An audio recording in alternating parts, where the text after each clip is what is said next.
Hello foodies, welcome to Nilofer's kitchen. तो अभी आ रहा है न्यू ईयर। तो न्यू ईयर में बहुत मस्त बारबेक्यू करने का मज़ा ही कुछ और है। तो चलिए कुछ बारबेक्यू करते हैं आज। तो आज बनाते हैं हम चिकन सीख कबाब, वो भी बारबेक्यू स्टाइल में। तो चलिए स्टार्ट करते हैं रेसिपी।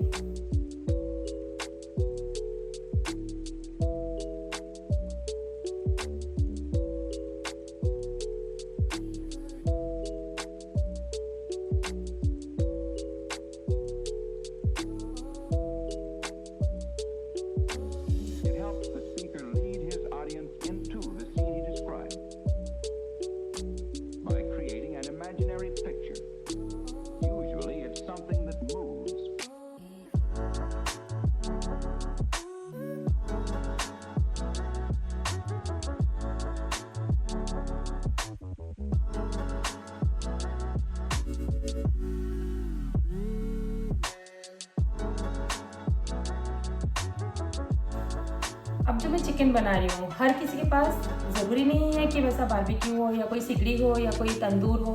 तो हम गैस पे भी कर सकते हैं। ऐसा कोई ज़रूरी नहीं है कि आपको ऐसा सिगड़ी और जैसा मैं यूज़ करी वैसा तंदूरी। तो मैंने प्याज इसमें यूज़ की हूँ। तो प्याज जो है मैंने उसका पूरी तरह से पानी निकाला। आप बारीक चॉप कर लीजिए। चॉप करने के बाद एक मलमल का कपड़ा या कोई भी आपके पास कॉटन का कपड़ा है तो उसमें उसको डाल के और अच्छे से टाइट दबाइए तो उसका पानी निकल जाता है। तो प्याज का पानी निकालना बहुत इंपॉर्टेंट है, इसलिए मैं आपको बता रही हूँ। पानी निकालेंगे तो वो पानी नहीं छोड़ेगी, तो फिर आपकी सीख जो है बहुत अच्छे से टाइट पकड़े रहेंगे, नहीं तो फिर वो गिरने का डर होता है। और घी ज़रूर डालिएगा। घी नहीं रहेगा तो आपके जो कबाब है उतना मज़ा नहीं आएगा और वो आपकी सीख से गिर।